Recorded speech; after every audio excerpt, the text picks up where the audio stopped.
Welcome to Guide Guru. We hope this video helps. You're going to start installing Powershell 7 now, don't pause. First, confirm your OS and that you have administrator rights, because installers often require elevation. Once confirmed, check your current Powershell with PWSHV so you know whether you're upgrading or adding side by side. Next, pick the appropriate installer method for your platform: MSI for Windows, Homebrew for Mac OS, or apt/yum for Linux. Download or queue the package immediately and prepare to run the installer as administrator. You'll now execute the installer and configure core options. On Windows, run the MSI elevated and accept prompts. On Mac OS, use brew install cask PowerShell, and on Linux, use the distro package commands.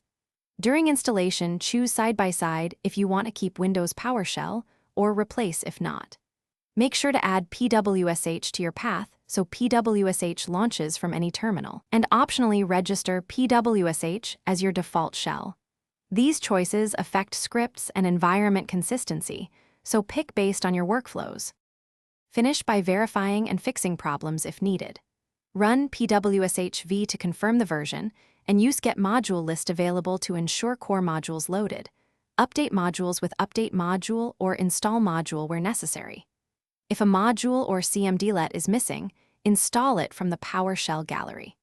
If something fails, check path ordering and execution policy, then rerun the installer with logging enabled to capture errors. One key troubleshooting tip: run PWSH as administrator to test whether permission issues are causing the failure. Thanks for watching. Consider subscribing if we helped you today.